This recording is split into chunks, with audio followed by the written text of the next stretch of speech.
Hello friends, welcome to R K exam cracker. This is Vishnudutt Sharma और एक बार मैं फिर से आपका अपने चैनल पर स्वागत करता हूं।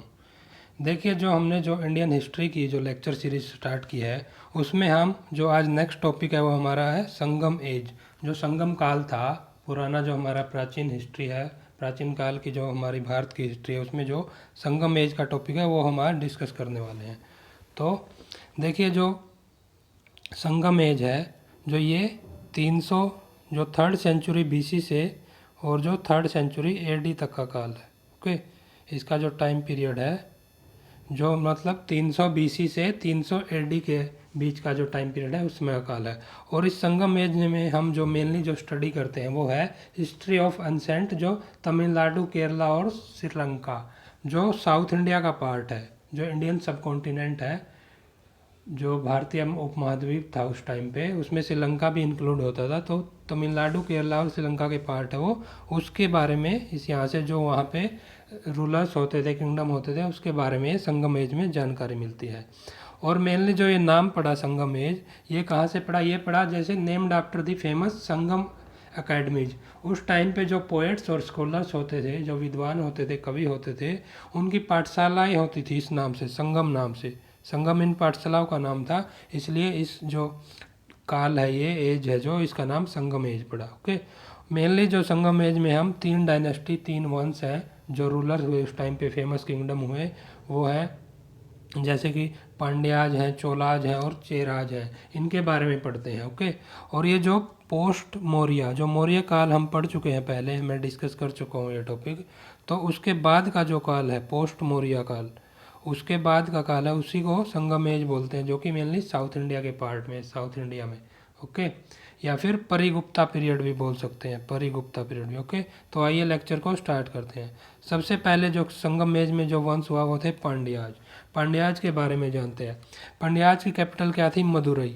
मदुरई जो आज के साउथ इंडिया में है, चेन्नई के पास। Okay, Pandyas kings profited from the trade with, वो जो पांड्या के जो राजा होते थे, रूलर्स होते थे, उनका ट्रेड था मेन, जो रोमन एम्पायर्स, रोम के जो एम्पायर्स थे, रोम के साम्राज्य थे, उनके साथ इनका ज़्यादा से ज़्यादा ट्रेड होता था, व्यापार होता था। इसी पे बेस्ड था इनका मेन प्रॉफिट। और ये एम्बेसीज, जो एम्बेसडर वगैरह भेजे जाते थे, ये रोम में, हमारे रोम में ये मेन उनके साथ ही ज़्यादा लिंक था इनका। वहाँ पे एम्बेसडर अपने राजदूत भेजते थे अपने संदेश के लिए। मेन जो एम्परर थे रोम के, उसका नाम था अगस्टस। ओके, अगस्टस जो एम्पायर थे, उसके पास इन्होंने एम्बेसडर भेजा था। पांड्याज वर फर्स्ट मैंशनड बाई मैगस्थनीज, और जो पांड्य है, पांड्यों का जो रूल है, जो इनका साम्राज्य है, उसके बारे में मैगस्थनीज जो एक ग्रीक एम्बेसडर थे, ग्रीक से जो आए थे, राजदूत थे, उन्होंने अपनी बुक इंडिका नाम की बुक थी, जो उसमें भी इनका वर्णन किया है। उनके इसमें इनके साम्राज्य के बारे में वर्णन है, और वह इसको फेमस फॉर पर्ल्स, जो हीरे मोती होते हैं, पर्ल्स होते हैं, उसके लिए इस साम्राज्य का वर्णन किया है कि ये जो पांड्या का साम्राज्य था, ये पर्ल्स के लिए फेमस था।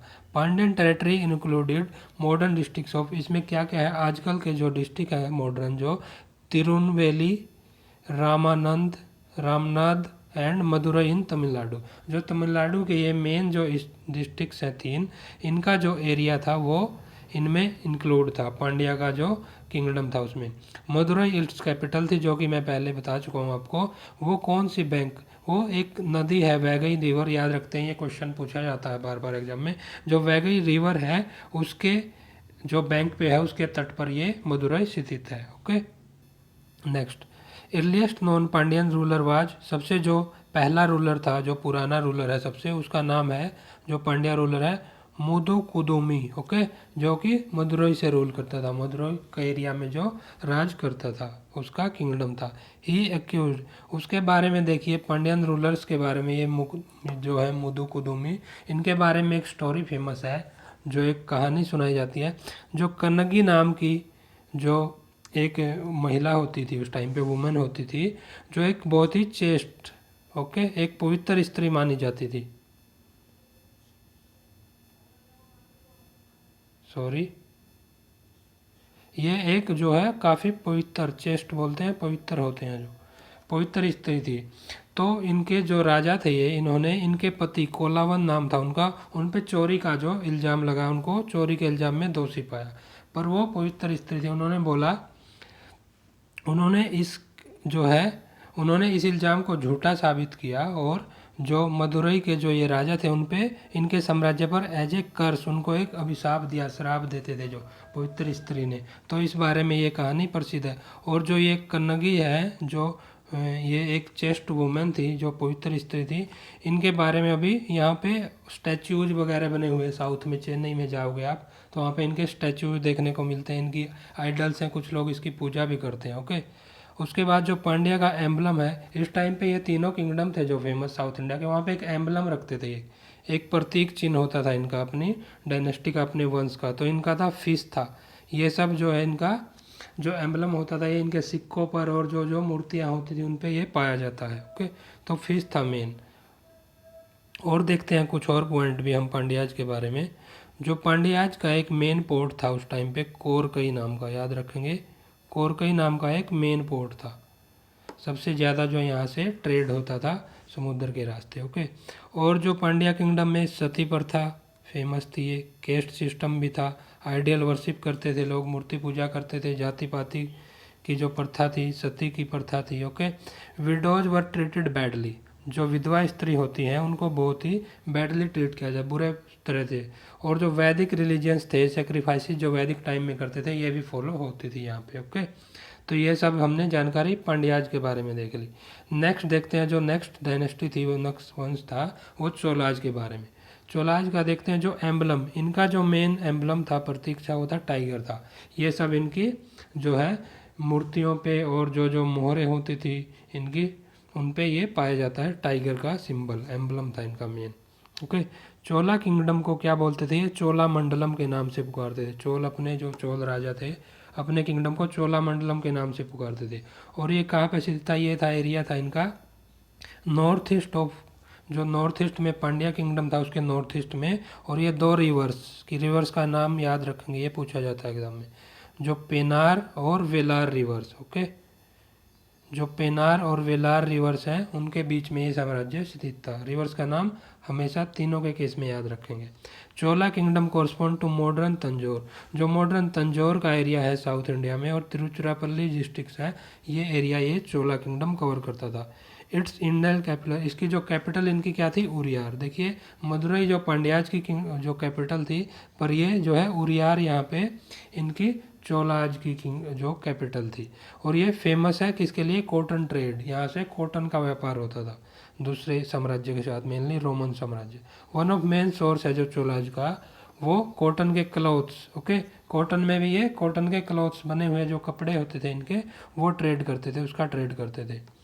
यहीं पे एक पुहार है, पुहार नाम का क्या है, ये एक इनका सबसे मेन पोर्ट था जहाँ से इनका ट्रेड होता था। ये सेम एज कावेरीपट्टनम, जैसे कावेरीपट्टनम एक मेन पोर्ट था, उसी की तरह ये पुहार भी सबसे फेमस जो इनका पोर्ट था, जो कि इसको ये अल्टरनेट कैपिटल ऑफ चोलाज भी बोला जाता है। ओके, उरियार तो उनकी कैपिटल थी ही, उसके स्थान पर अगर दूसरा कैपिटल का नाम लेते थे, ये पुहार का नाम सेकंड कैपिटल बोलते थे इसको ये।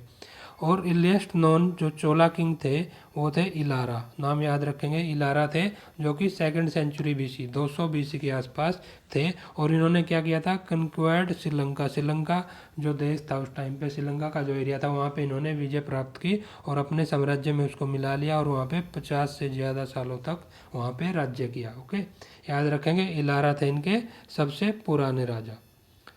द ग्रेटेस्ट किंग, और जो चोलाज का सबसे जो ग्रेटेस्ट महान जो उनके राजा हुए हैं वो थे क्रिकाला, याद रखेंगे नाम क्रिकाला। जो सबसे पहले थे वो इलारा थे, उन्होंने श्रीलंका पे विजय प्राप्त की थी। और जो ये क्रिकाला हैं सबसे फेमस हुए हैं इनके। और इनको याद रखेंगे मैन विद चैड लेग, इनकी लेग जो है भुनी जली हुई होती हैं, जो उनको बोलते हैं जल गई थी या इनकी जो डिस्ट्रॉय हो गई थी लेग्स, इसलिए इनको बोलते हैं man with Chad legs. Okay, who founded थी, उन्होंने पुहार का जो पोर्ट है उसको फाउंड किया, बनाया था। और वहाँ पे उन्होंने एक और क्या की कंस्ट्रक्शन, इन्होंने 160 किलोमीटर 160 किलोमीटर लंबी एक इम्बैंकमेंट, इम्बैंकमेंट क्या होते हैं, जो हिंदी में बोलते हैं इसको तटबंध बोलते हैं। ये क्या होते हैं, एक दीवार होती है, हम एक वॉल बनाते हैं जो कि नदी के साइड में लगा, नदी के साइड में उसकी जो बाढ़ वगैरह ना आए, उसका पानी इधर मतलब बाढ़ ना वो प्रकट करे। ओके, नदी में बाढ़ वगैरह ना आए उसके लिए नदी के किनारे पर एक एम्बैंकमेंट तटबंध बनाते हैं। काफ़ी लंबी ऊंची इन्होंने 160 किलोमीटर की एक दीवार बनाई, ओके, कावेरी रिवर पे, ओके, ताकि वहाँ पे बाढ़ वगैरह ना आए और साम्राज्य में जो पानी है इधर ना आए कावेरी का। वहाँ पे एक एम्बैंकमेंट बनाई, इसके लिए भी ये फेमस है। Cholas maintain effective efficient navy, और इनका नेवी सिस्टम, इनकी नेवी की जो सेना है, नेवी की जो समुद्र पे सेना होती है हमारी, वो भी इनका बहुत ही इफिशिएंट था, ये सिस्टम था। ये चोलाज वर वाइप्ड आउट बाय, और ये चोला जो किंगडम है ये एंड कैसे हुआ इसका, जो पल्लव राजा थे, जो हमारी सातवाहना डायनेस्टी हम पढ़ चुके हैं, जो मौर्य साम्राज्य में थी, उसके बाद आई थी जो, उसके बाद ये पल्लवाज की डायनेस्टी, पल्लव वंश के राजा आए थे, ओके। तो उन्होंने इनको हराया, उन्होंने इसके साम्राज्य को उखाड़ फेंका। जो पल्लव डायनेस्टी है, सॉरी, जो पल्लव डायनेस्टी के राजा थे उन्होंने इनको हराया था चोलाज को, और वहाँ पे अपना साउथ इंडिया में फिर पल्लव वंश का साम्राज्य स्थापित किया। तो ये सब जानकारी जो है पल्लव वंश के बारे में देख ली हमने। अब नेक्स्ट देते हैं जो लास्ट मेन किंगडम था उनका, जो चेराज थे, चेराज डायनेस्टी, चेराज वंश, ओके, याद रखेंगे। जो इनका एम्बलम था, जो एक प्रमुख जो इनका प्रतीक होता था वो थे बो, और ये क्या था, bow and arrows, plus arrows भी होती थी, ओके, याद रखेंगे। सॉरी, ये थोड़ा एरोज, ARROWS, जो एरोज एंड बो, इनका जो मेन एम्बलम था ये। नेक्स्ट देखते हैं।